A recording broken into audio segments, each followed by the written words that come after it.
certain descent groups would prefer certain colors, and then in addition, certain families would adopt certain particular styles of weaving.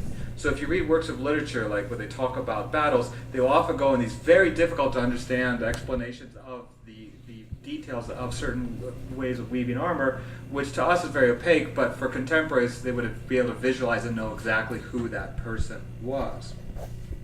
Now, if we go back to our opening slide, remember I said that some preferred white, so the figure of the white armor probably is of a minimal lineage.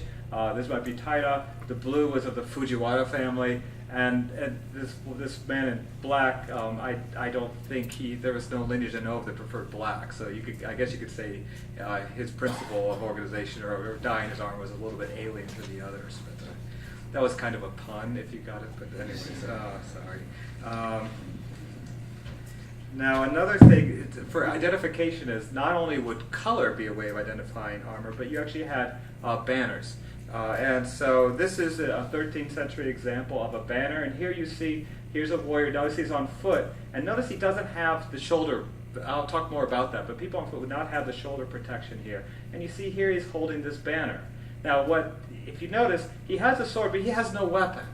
So it shows you the importance of identification was so much that the warrior group would have their most brave follower would basically have a banner, and he would just be running with them in battle. He's a good target. And so these people would suffer disproportionate casualties. Now, there was, and I should say this, maybe I'll just sort of say that there's a real problem, though, in identification, because the oldest armies were basically set up so that a number of families would participate. And assuming that the family is united, people could recognize the weaving style, they might see the flag, and everything would be fine. But in the civil wars of the 14th century, it was a very complex struggle, and families tended to divide. And this caused tremendous problems because you had people with the same marks of identification fighting for both armies. So they, in addition to accidentally killing friends, there were some other things that happened. In one family, they decided to put little leaves all over their armor so that they could distinguish themselves. Others would take the sleeve and put it on their helmet, and still others, there became a practice where they would actually write in silk like who they were allied with. And there's some cases where generally during these battles, everyone would put on a piece of silk and say, okay, I'm fighting for this force, or I'm fighting for this force, that's fine. But you'd have some groups that would remain with no identifying marker in the middle of the battlefield, and they'd just be waiting until they could figure out who'd be likely to win, and then they would suddenly put on a marker, and then they go. So it shows you there's a little bit of expedience there as well. Now, and this is on display. Knowing your battle flags then becomes quite important because it helps you identify various units, and we have a beautiful book on display which has a number of these particular identifying flags. And if you look at this screen right here, you can see how the same images that appear. You can then tell if you know what family it is. You can identify all these groups very easily. Now, one thing I should add is, do you notice the difference in the later? So this is probably late 16th century. You do see that the bannermen, more people will have banners, but they put it on their backs. They just tie it to their backs. So people go away from just having the person with no weapons carrying the flag like that. It becomes more incorporated into these units. And as armies become more unified in the 16th century, you would actually have some cases where all the people would have a very similar kind of armor.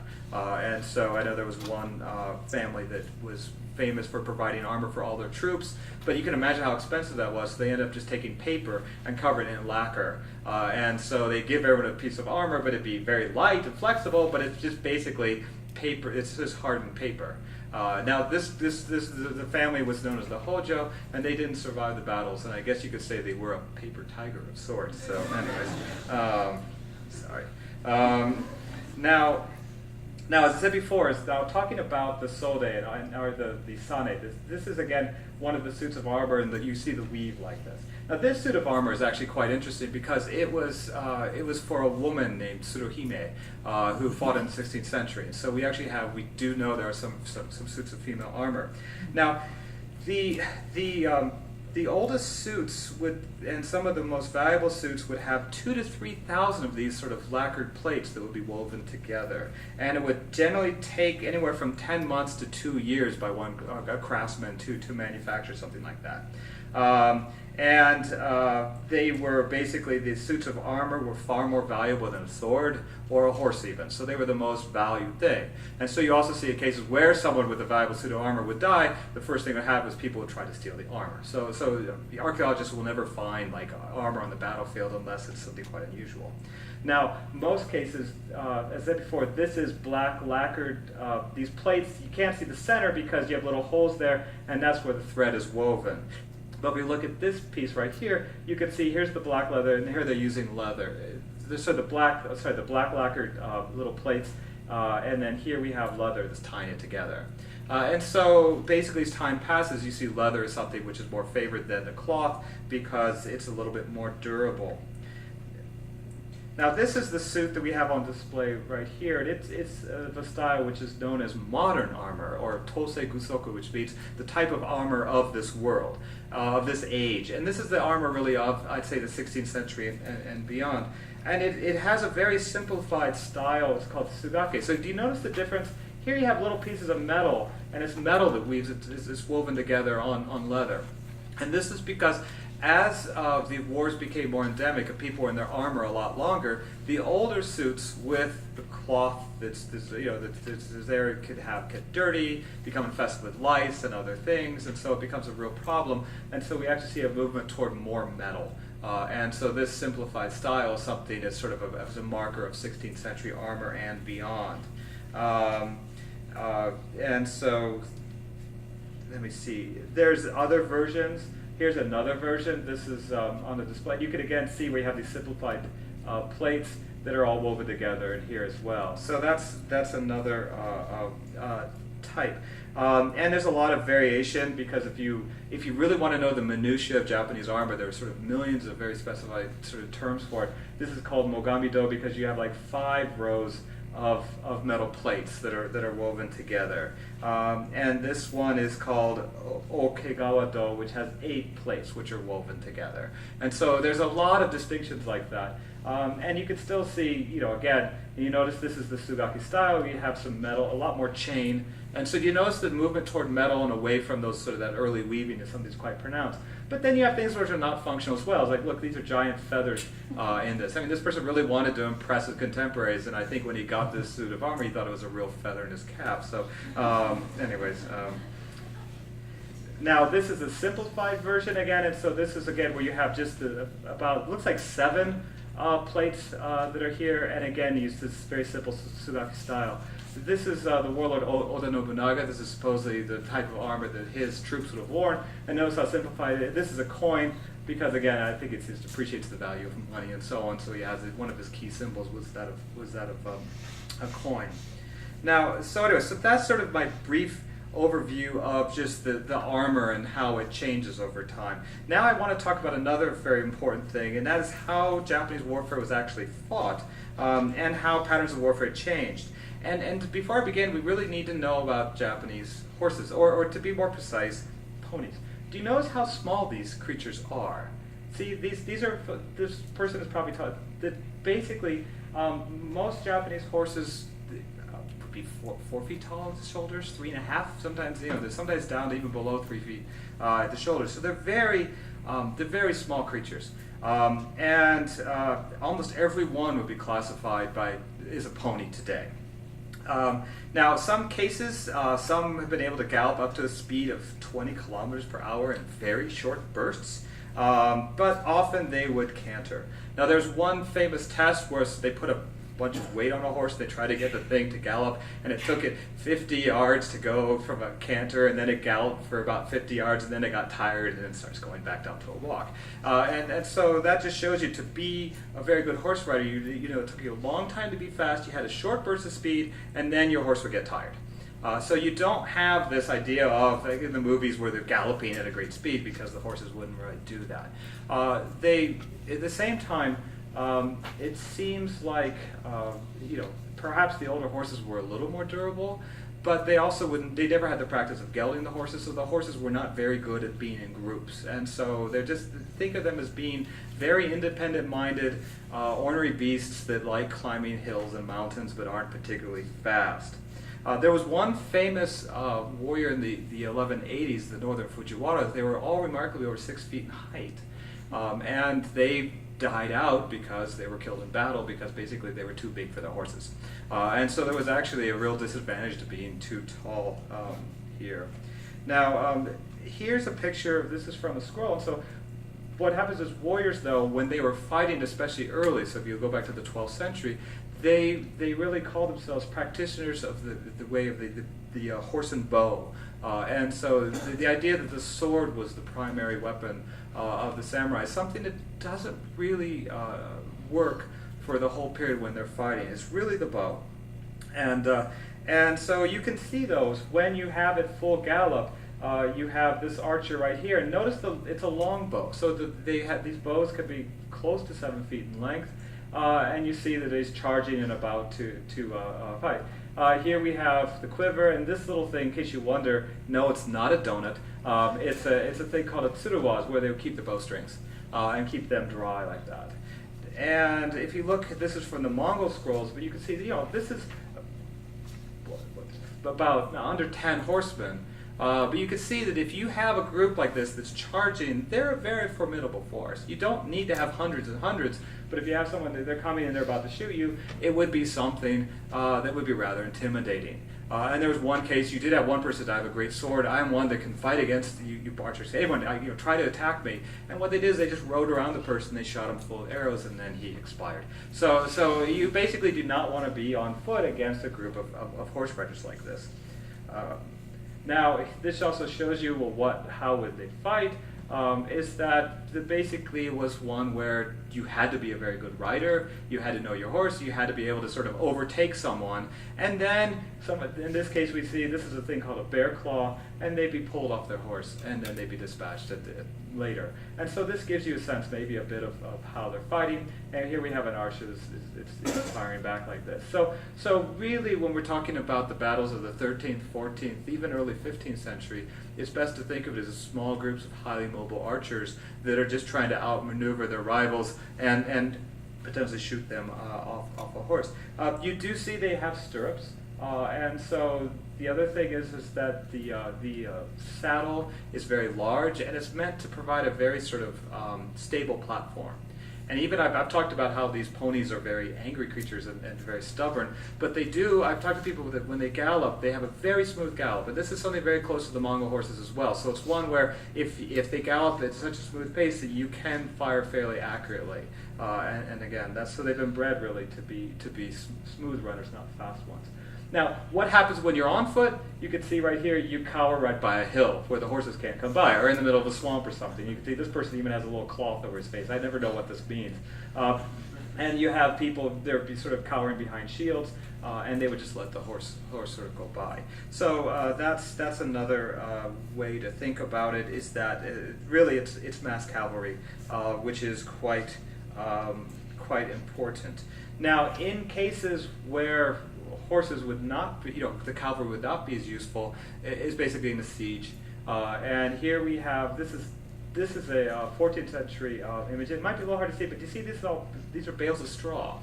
And so you have bales of straw here, you have all these individuals kind of hiding, you have these wooden shields, and then they're just kind of sort of, trying to fire on the people that are attacking. It's a little gruesome here, but you can see this is one case where he's stabbing this person in front of him, so it shows you that his horse got tired a little too soon, and so that's problematic. And then the other thing we see is you don't have a clear sense of real sort of disciplined armies, because this person has killed someone and has taken the head and is now running off to show off his sort of, and I guess you could say that they would do that because they thought it was a way of getting ahead in the world. Now,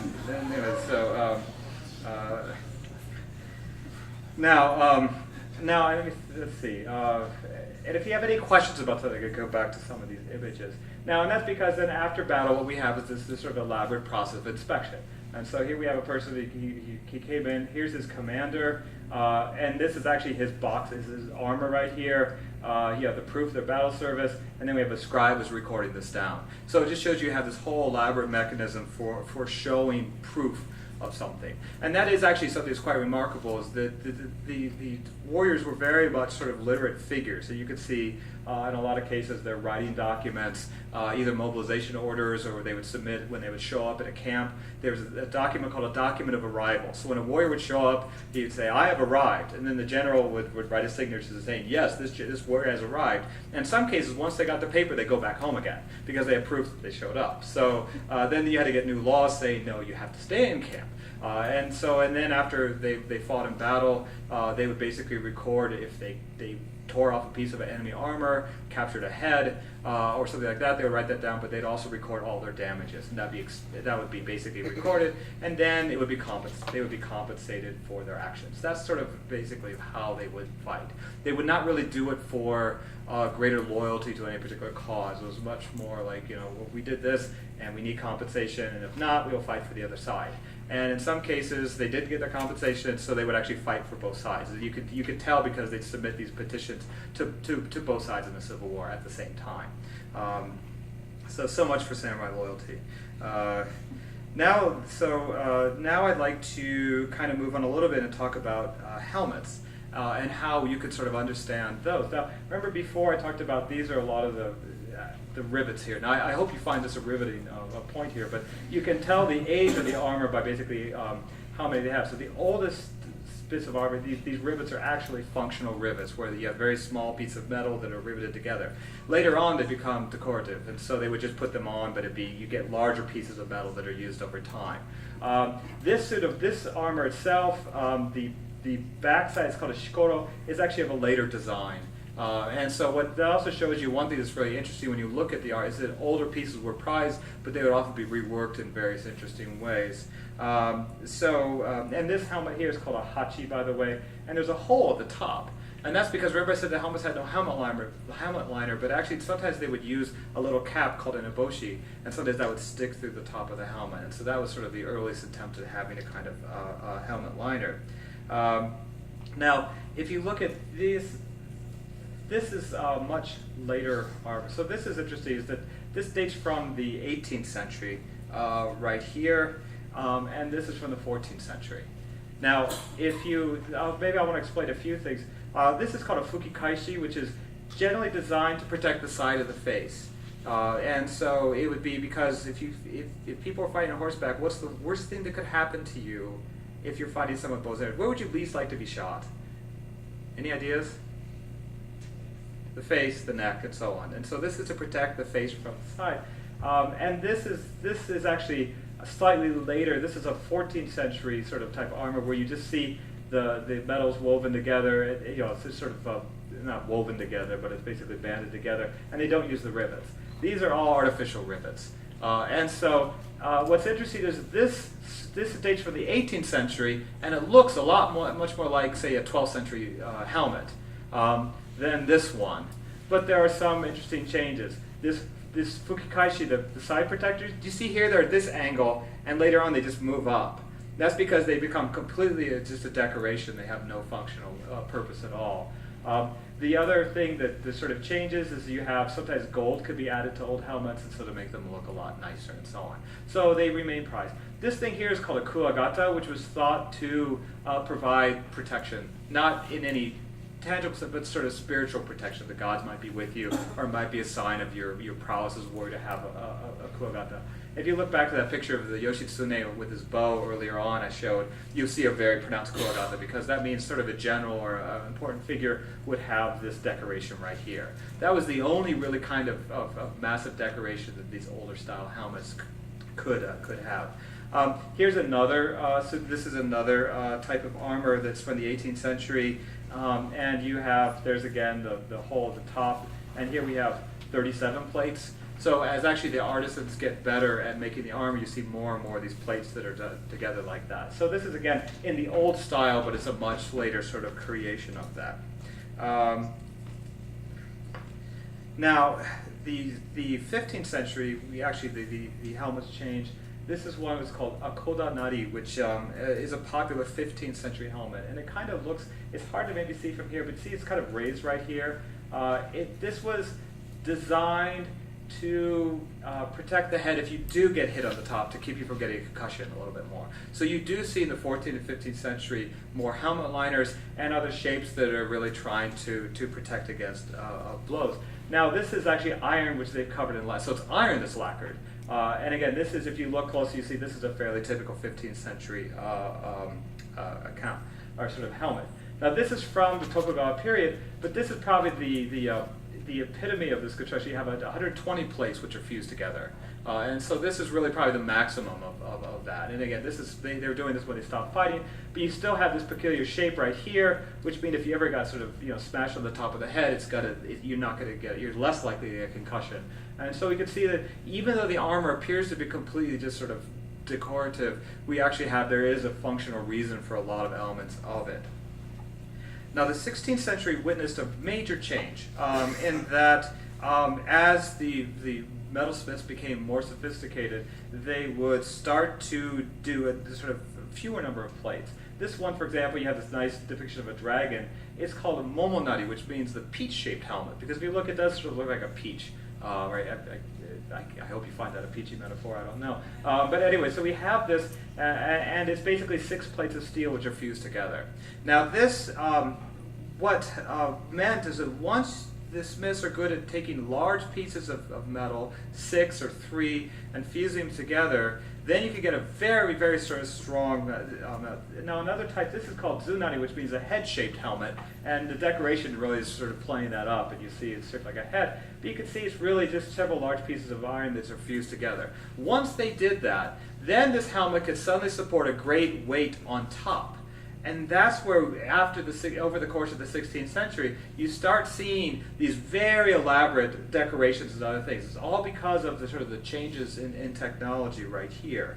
And now this Zunari's one would have 3 pieces of metal. Now the one we have here today, I was trying to get a sense of, we can't really tell how many is this like 3 plates of metal, 6? I'm not quite sure, but it's clearly also the top here is lacquered, and you get this nice sort of, this waning moon kind of decoration right here like that. So it does show you just that with these new techniques, you can suddenly have this incredible creativity in making a helmet. And in some cases, this is a very bizarre one. This was made out of one giant piece of steel. And it was actually meant to depict this Fukuroku Kuju, which is a Taoist deity. But anyway, this wasn't his actual helmet per se.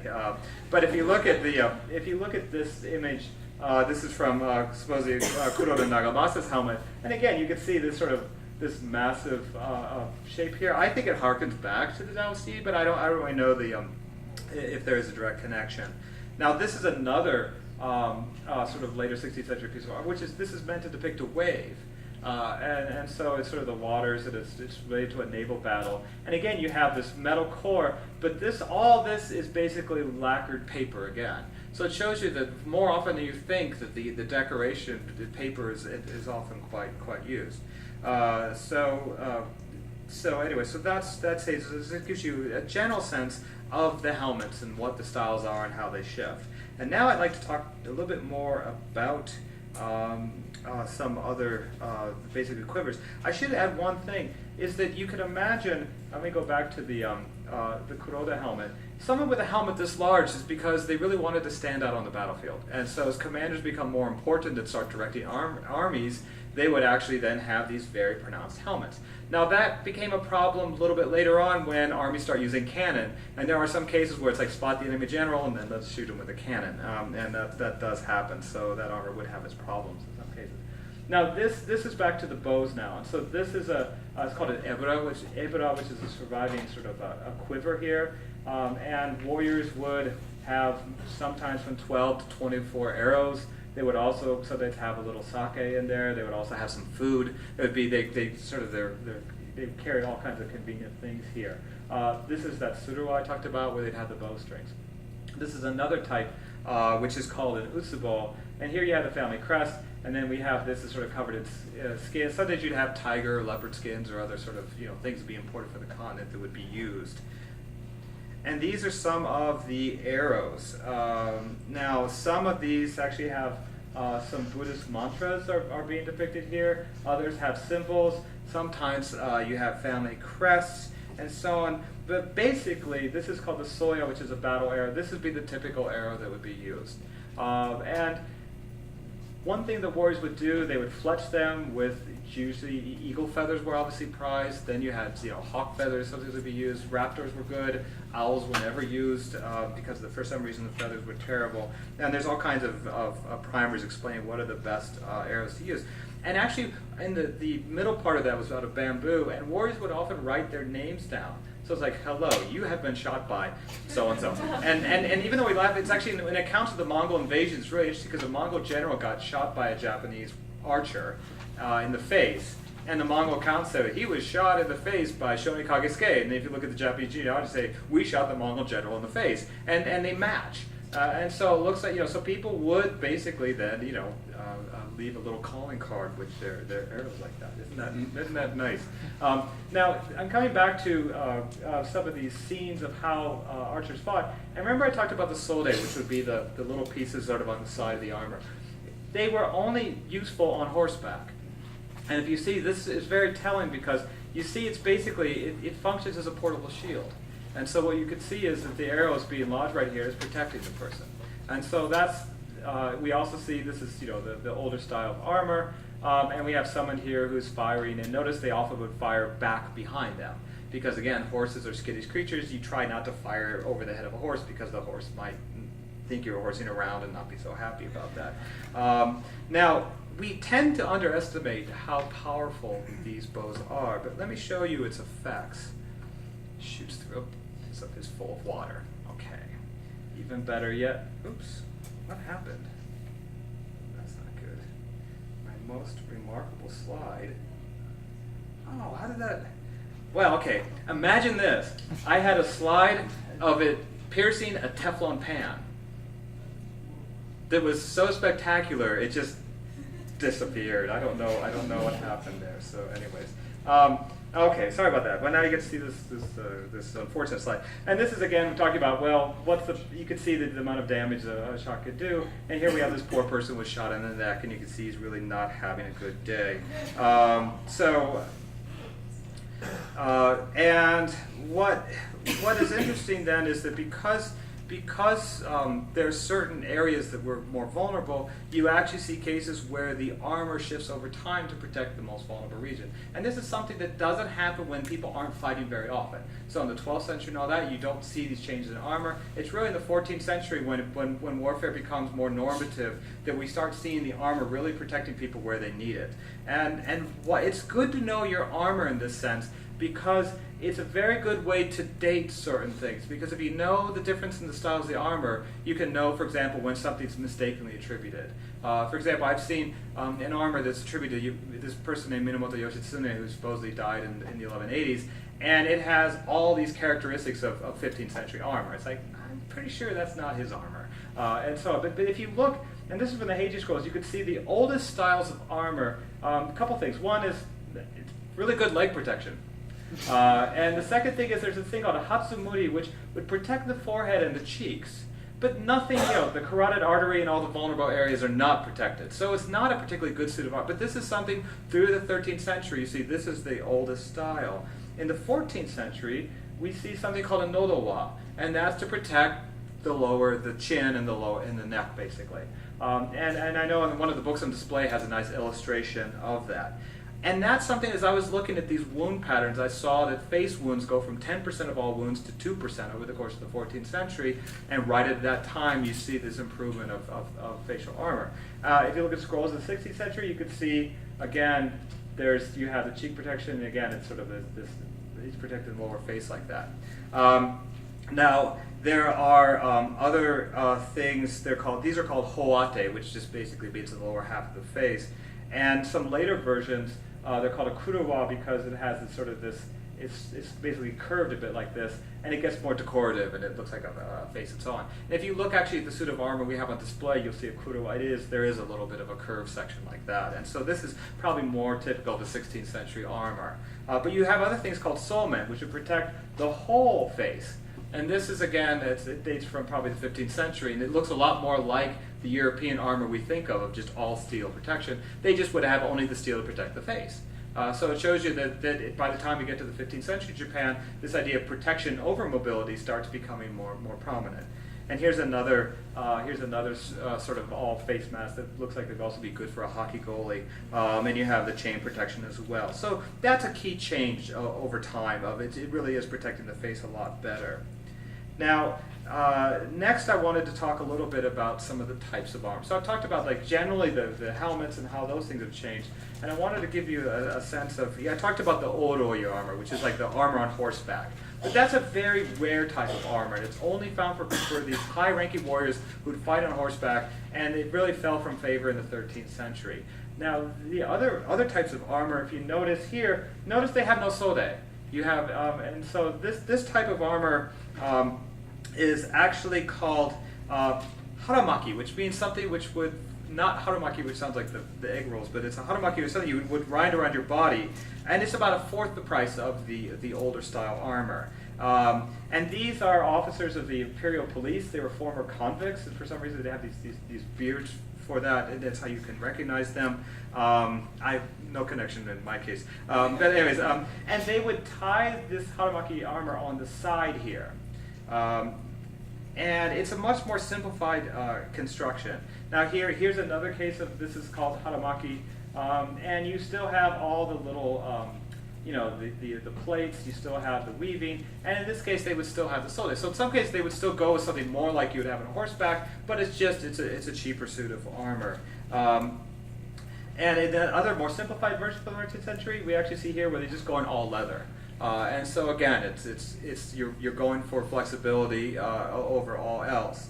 Now, one thing which is really, really confusing about the armor terminology, which is kind of sort of like a nightmare in explaining it, is that there are two types of simplified armor. One is called this haramaki, which I said, which folds on the side, and there's another one which is called domaru, which means it just surrounds the body and it opens in the back. Before the 1600, everyone understood that haramaki armor opens on the side, domaru opens on the back. But when we get to the 17th and 18th century, the scholars of armor got it wrong. And they say haramaki opens in the back and domaru opens on the side.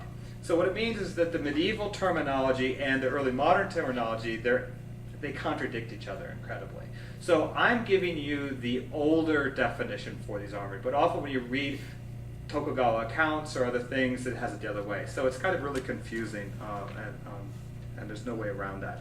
Now this is another suit of armor which is for this woman called Tsuruhime, which you can see it's tailored to the female anatomy. So this dates from the 16th century, but is otherwise of the old style. So what I think is interesting is that as long as the bow and arrow is the dominant sort of weapon of the warriors, then basically its origins and family and status matter more than gender.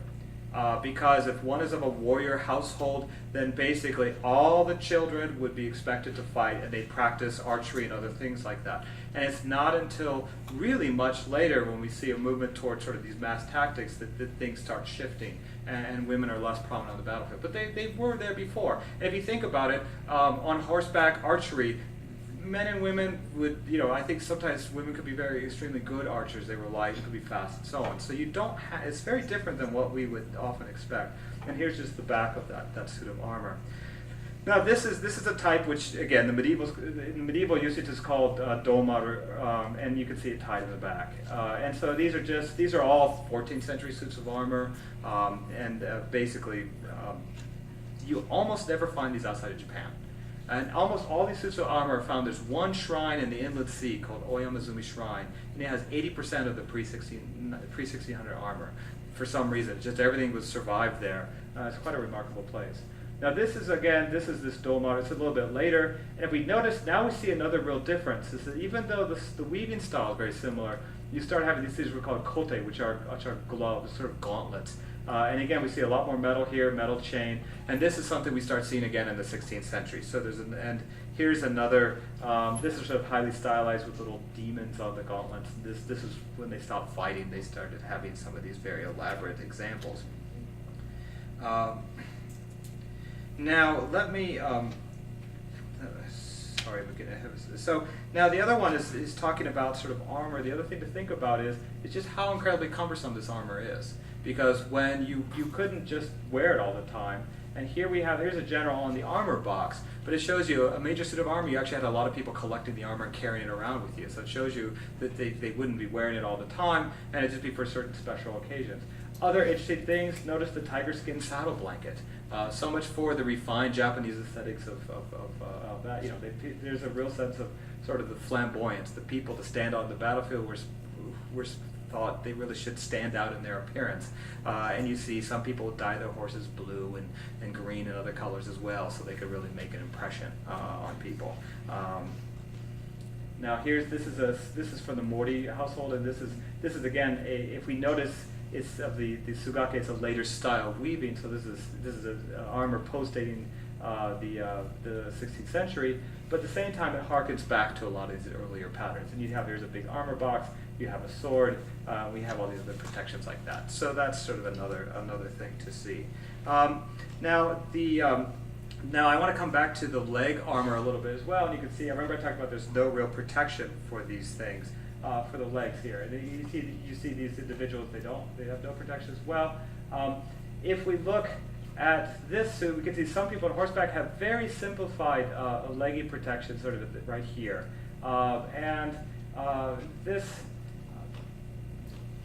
also I should say one other thing is actually interesting is that this is a sword which is called Itachi. I'll talk very briefly about the sword, but before the 15th century. The samurai sword did not exist the way we think of it as existing, where the blade is up and all those mountings were popular in the 15th century. Beforehand, they were called Itachi. The sharp end would be down; it would hang loose, and you'd often have these gold patterns like that. So all these patterns that you see here are things that came. This whole way of having the sword with the cutting edge up. That's all something that changed in the 15th century. But I would actually say the sword. One important thing is I do not see it as a weapon of war. Significant at all in any time. It was more for self-protection. And here you have a warrior. You can see his sword's right, but it's Itachi style, right by his pillow, and we have all these his documents are there as well. You do have some cases where they would use to stab people like that, but again, I see this as being rather unique. And I'm kind of running late, so I'm going to try to zip through here. The one thing where it changes is in the 16th century, you actually start seeing where very long swords become popular. This is a sword that's about, you see, it's as tall as this person. And they're called longswords that could be up to 6-7 feet in length. And you can see they're kind of being used here in this battle because they could stab people, break the legs of horses, but they were only partially sharpened. And again, you see this is sort of typical of the 15th century. You have a special kind of sword, which is sort of like a semi-sword, semi-pike, that you could swing it around and also stab horses and do things like that. And what also we see is the tendency in the 15th century, we have this other great movement toward leg armor. And notice where you see the knees are protected, and also the shin, the Achilles tendons, sort of the back of the leg as well. You get a lot more protection there. So again, we see this movement toward protecting the legs a lot more. If you look at this warrior right here, you have chainmail and leg protection. This dates from the 14th century. If you look at this case, we actually have, you notice how this covers the whole knee and it's all metal as well. So this is a 15th century war. And this is a very interesting picture as well because this is actually a long sword that's half wrapped. You can see sort of also branding on the horse and a lot of other details of early 16th century armor. The last thing I'll talk about is there's a movement toward mass troops and all that really in the 15th, 16th century because as armies can be kept in the field, you have people that come together and have a large pike and will use them on battle. And when that happens, we actually see the pikes could go to be, in some cases, 20 feet in length. And so you'd have soldiers just go there and they just try to basically occupy territory and so on. And I'd say that a lot of the key tactical changes happen in the 15th century. The last thing I'll sort of maybe talk a little bit about is we have some guns. And as we all know, the guns came in the 16th century. This is an example of a gun that actually came in the 15th century in Okinawa. And then the guns are famous. But what I find interesting as well is that it was, if we look, we have here's a marksman and here's an archer, and you can see they're testing because it's not quite clear which is better. It took about 60 years for it to become clear that the guns were far more significant weapon than the bow. And you still see, and this is depiction for the 16th century, we have archers and people with the arquebus are basically fighting together. So I would say that the gun was just, it gradually would improve, but you could maybe kill people at 30, 40 yards. It wasn't much more than that. And even in the 17th century, some accounts would say that if you try to shoot someone 100 yards away, it's like shooting at the moon. So I think we overestimate the importance of guns. And though this suit of armor, you can see they're testing out guns on it. And then we have this nice depiction of how to shoot. I would say this, and I'll just move on. If we have time for questions, I could talk about the Battle of Naga, Shino, because these are some bullets that were found there. But what far more significant were cannons. And this was actually, there was cannons known as a Franki, which sounds like Frankish. And this is something that comes from the 16th century. And these are some other cannons that were made in the early 17th century. And the cannons were known as country destroyers. And these are ones that were coveted by all warlords. With the rise of the cannon, you start seeing real changes in fortification technology. And there's a movement away then from the commanders. People tend to be in castles that have stone walls, where before they didn't have that. And the commanders stopped just being very prominent on the battlefield, because actually once they started getting cannon, they would shoot at the enemy commander, and sometimes that worked. And that led to walls like this at Osaka Castle, where you see these massive walls. And we could see the change of what we think of the Japanese castle really came in response to the cannons. And so basically that was sort of just a very brief overview of how different sort of the armor, weapons, and fortifications changed over time.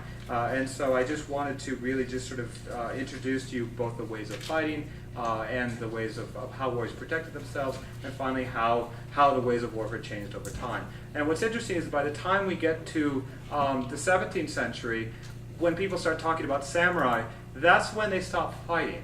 And so what happens is the samurai, once they stop fighting, become sort of bureaucrats. They try to remember what it was like when they fought, and they often got a lot of the details wrong. So that's why it's really important, I'd say, to go back to the materials and all that to try to understand ways of warfare and ways of living, which have long passed since. So thank you very much for your time.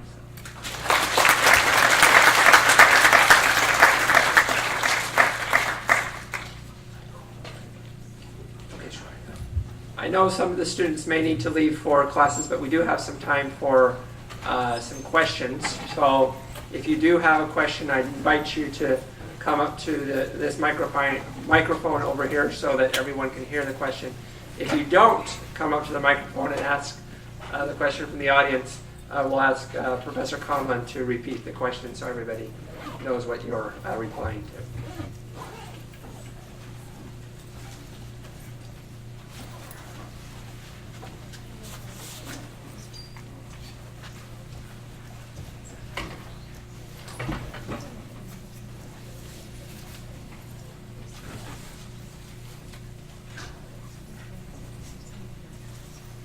So I'm sure a lot of us are familiar with the movie The Last Samurai. I was wondering if you have seen or if you are acquainted with it, what you thought of the armor in the movie. That's a good question. I would need to look over the armor again to see how accurate it is. I believe it was fairly consistent with 16th century types of armor, but it was highly problematic in the way it depicted like an aversion to using guns. And I think Professor Ravina will come and talk more about this, but the rebellion started when they tried to take over a government armory, and they stopped using the guns when they ran out of bullets. So that's very different in that sense. There wasn't this real aversion toward, I'd say, using guns at all. The armor, it was not necessary. It was 16th century armor, I would say, if I recall, but I would need to look at it again.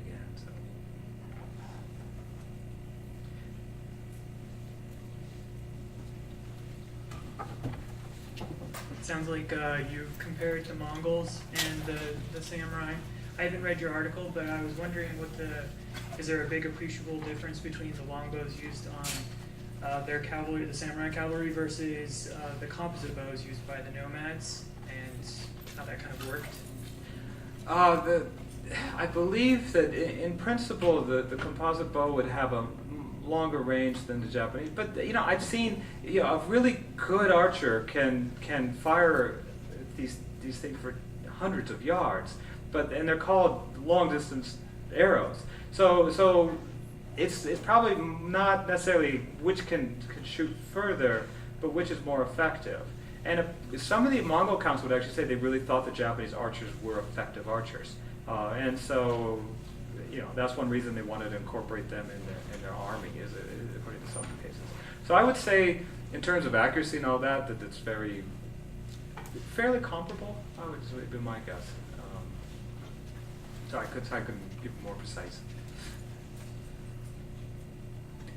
If anyone wants to, if you've ever seen the movie about the Battle of Naga Shino, in that one, I've walked that battlefield and I have some interesting. If anyone's interested, the film I think gets it wrong, but anyways. On that note, International Cinema will be showing that film in about 3 weeks or so, early October. So it's too bad we can't have you back to talk about it. Oh, okay, yeah. Because I have a couple slides of that, so maybe I'll wait till the question, but yeah. The Boys' Day sets of armor that Mhm. children collect, is there a preference for a certain period or a type of armor in They- those decorative ones? They tend to go for the older. I think that the oldest they don't do necessarily an oyoroi because it's so boxy and doesn't look. But I'd say that the older styles with the sode and all that, like a early 13th century suit, I think is most popular than the more functional sort of metal ones later. I think that's the period that's glorified the most. So that's a good question. Could you reiterate again sort of the trend that you talked about a couple of different times of sort of as the frequency of battle increased, the armor sort of went towards more functionality? And I wasn't sure was there again back toward a movement towards the ornateness of the armor again later? Could you talk about that sort of the trend that you saw over the centuries? Sure. So I would say that, I would actually argue that the early armor was still but it was functional for a small group of horse riders in a very short pitched campaign. And then as warfare becomes more general, you see a movement toward armor that could be worn for longer periods of time. It's better at protecting the more vulnerable areas, the legs and the neck and so on. Once we get to the Tokugawa period, once wars end, you see a lot of interesting things happen. Some weapons that fell from favor come back as a martial art. And then a lot of old styles of armor just like the oyoroi and all that have been completely discarded, comes back and is incorporated in a decorative function. So a lot of times when you see the later suits of armor, they really they're really based sort of stylistically on 13th, 14th century suits of armor. But if you look at the modes of construction, it's very much these later modes like that. And so that's what I would say is sort of what happens. And a lot of, for example, I talked about the swords, those giant swords are very popular. Those, once the wars end, those become very unpopular, and so they're all shortened. And so that's where you see a lot of cases where the sword is shortened, and that's because you can take off all the fittings, just break the sword, put a new hole in it, and shorten it like that. So a lot of I'd say the functional things of the 14th century and all that are not preserved. Battle axe was a very popular weapon. I've yet to see one surviving battle axe, and there are no schools of martial art battle axe things. And so that just shows you a lot of those things have just been lost. So I hope that answers your question. So I know naginata as a martial art nowadays is almost strictly for women, and I know that that came from women of important families being trained with naginata. Mhm. But like originally, what kind of a place did that have on the battlefield, and how did that change over time? No, that's a good question. I kind of skipped over the naginata. I'm glad you brought that up. If you look, it was fairly indistinguishable. So it was in the 12th, 13th, 14th century. If you're going to have a shock weapon, it's got a naginata like this. I believe this will be one right here. was a favored weapon, and so it's just because it's a little bit longer than the sword, it's more versatile. And what's interesting is the naginata gets displaced by those odachi, those very long 7-foot swords, because you don't have a wooden blade, so those become favored over the naginata. And then as time passes, you still see naginata usage, but what the real movement in the 15th century is toward pikes. And so what you have is that everyone gets a pike and they all just stand together. And so this whole then where it becomes linked to high-ranking women and all that, that's a Tokugawa thing. So that's where these things become gender. So okay, women will have this weapon and men won't. And that doesn't exist at all beforehand. That's what I would say. So it's a common weapon, but I would argue it's the mainstay of battle by any means. Following on from that a little bit, would it possible be to discuss a little bit more, I guess, the role of women in the samurai culture? Because I know you discussed how they did fight, and I know it was very important for them to learn how to fight so that they could at least defend their homes. Could you talk a little bit more about that, maybe? Sure. Thank you. Well, one thing that's really interesting is if you go back to the 13th century, that the laws of Kamakura provided probably the most legal rights for women of any place in the world. I would actually argue it's very clear that women could own land, they could pass it to whoever they saw fit, they could be the sole heir. I mean, and actually then we have some cases where they served on guard duty and other things. So of that, the status, women were they could be the mainstay of the household. It wasn't always that they were fighting for a man or something like that. They would be part of this, really. In terms of how many, I don't know. I mean, I would say it's around 10% is my guess of what I'd see. I mean, I've seen one case where Cordier wrote, I saw forces mostly female cavalry. They're not that good. That's what he wrote. Now, I don't know what that means is that I don't think he's saying how dare women fight in battle, because he's just commenting that it's not an effective force. But at the same time, you see references, and people think, oh, this is fictional, will never happen. But back to that suit of armor, that Tsuruhime, she was the head of that family. She had the suit of armor, and she's clearly fighting. And that's very late. That's actually in the 1530s. So I would just argue that when the family has land and is protecting the land, that it's all members of the family that matter the most. And the one thing that really changes is that with the peace of the Tokugawa period, everyone has to it's either you get land or you get the status of a samurai and swords. And people have to make that choice. But what it means, if you decide to be a samurai, you get your swords, and that's why they become so important, but you have no lands. And because of that, then the way of the samurai isn't one to just sort of defend your territory. It becomes you're one who serves. And that's where the term samurai actually becomes then more important, because the idea is you have to serve a lord. That's what a samurai is. Whereas before, they did not like the term samurai. They called themselves people of the house, people with a house. And the house was everything. And so when a lord would die, they'd be like, well, he died, I'm going to fight for someone else. And they were very clear about that. So I guess I'd say it's linked to this whole power of the household, as it were, and everything. And so that's what I would say. Now, when the movement toward mass tactics, where you see everyone with a pike, I think that's where you see women really, I see them less in battle. And that suit of armor from the 1530s is the latest example I have. Through the 14th century, you see it's very common. So I hope.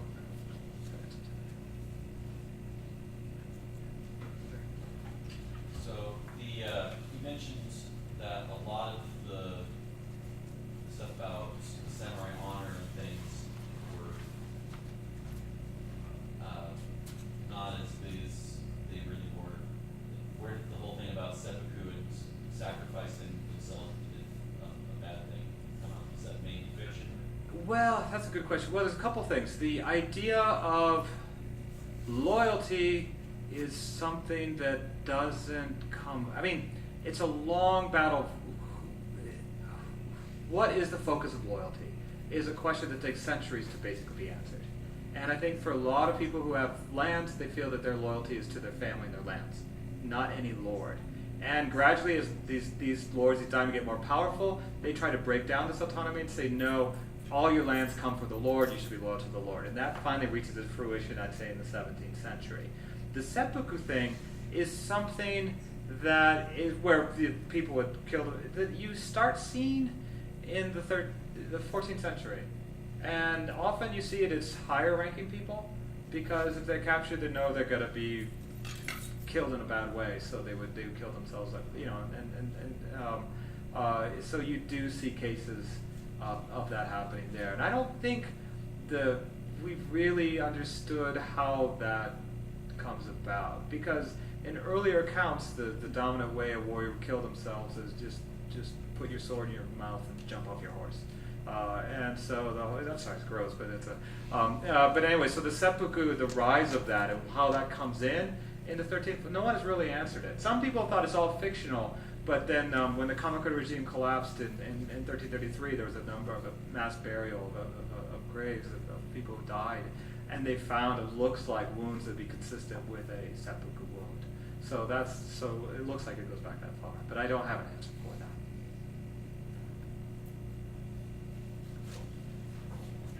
Yeah, last question. During that time period, do you see, I guess, what did you see in the Japanese armor as far as, is it more syncretic, involving a lot of Chinese influence or color in the kind of decorations used in the armor, or is it more inherently Japanese? The continental influence of the armor is that I would say that if you go back to the 7th, 8th century, it's very much all continental influences are extremely strong. But these patterns really develop in the Heian period, so that's 8th century and all that. So I think it's very unique to the archipelago. And then you could just see how these things shift through time. Now, in the 16th century, one thing is that sometimes bits of Spanish armor are quite popular. So if you ever go to some of the Toshogu in Tokyo, actually, there's a Tokugawa Ieyasu armor. If you look at the breastplate, it's Spanish. It's Spanish armor. So he's like, I like this. This is good. And they could use that. So they were very flexible in that sense. I don't think they were like, well, this is foreign armor. We're not going to use it. And so I say that functional element was quite prevalent. And again, you see the movement again towards steel. So the later ones, they have steel plating. And so I think sort of the great irony is we tend to think of it as being all this woven, colorful armor, and yet by the time we get to the end of the 16th century, it's mostly chainmail and metal. And so it's actually more like the suits of armor that we imagine, but a little bit more flexible. All right. Well, thank you for your attendance and for all your great questions. And thank you to Dr. Conlan for shedding light on the materiality of war and the functionality of arms and armor. And let's give him a final hand of applause.